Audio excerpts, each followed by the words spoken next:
वहाँ का थानेदार मेरा कज़न है। बातचीत के दौरान जब मैंने इसे यामीन के केस के बारे में बताया तो वो चौंक गया और कहने लगा बिल्कुल ऐसा ही केस 3 महीने पहले इसके गांव में पेश आया।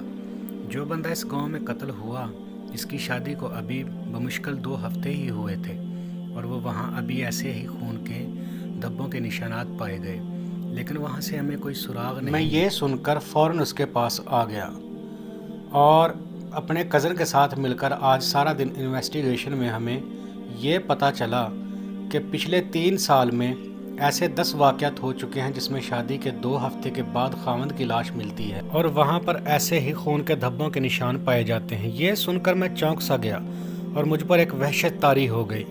अस्सलाम वालेकुम अली भाई, कैसे हैं आप?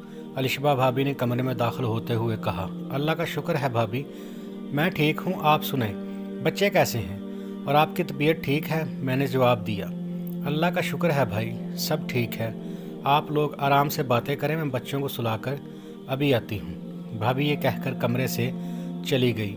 मसूद की इस बात ने मुझे बहुत चौंका दिया था। मुझे यकीन नहीं हो रहा था कि ऐसा भी हो सकता है। असल में जो पिछले वाक़यात हुए हैं इनमें और यामीन के वाक़े में कोई भी फ़र्क नहीं है। उनका घर भी आबादी से थोड़े फासले पर कब्रिस्तान के पास था और उनकी शादी भी यकायक हुई, मसूद ने मज़ीद बताया। लेकिन यार इस बात का क्या सबूत है कि वो वानिया भाभी ही थी? मैंने पूछा। मैं इस बार पक्के सबूत लेकर आया हूँ। ये कहकर मसूद ने अपना मोबाइल निकाला और वहाँ पर रहने वाले सब लोगों ने ही इस तस्वीर को पहचान लिया और हर गांव में इसका नाम अलग था। मेरे कज़न के गांव में इसका नाम सानिया, जबकि इससे पिछले गांव में इसने अपना नाम आयशा बताया था। मेरा दिमाग इस टाइम सुन्न हो चुका था और मुझे यकीन ही नहीं हो रहा था कि भाभी ऐसा भी कर सकती हैं। कल सुबह हम हॉस्पिटल चलेंगे और वहां पर जाकर देखेंगे, मसूद ने कहा।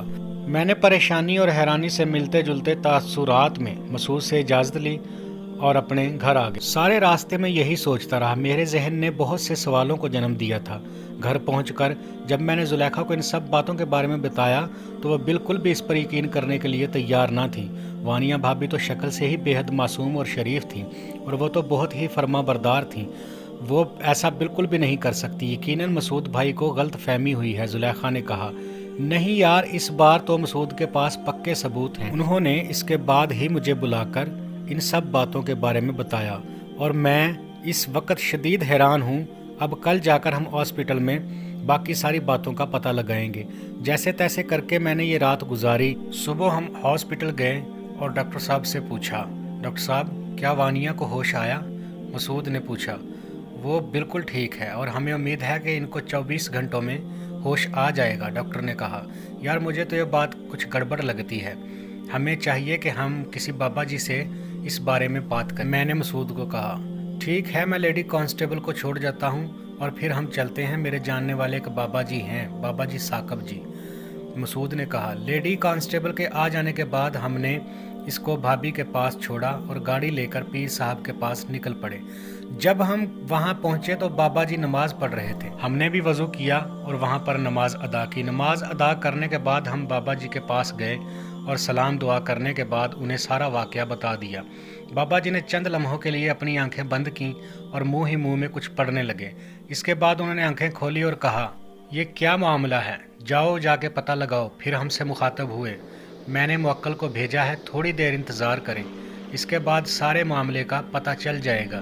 ये कहने के बाद बाबा जी अमल में मसरूफ़ हो गए और मैं और मसूद वहाँ से बाहर आ गए। हमने सोचा कि कुछ खा लिया जाए।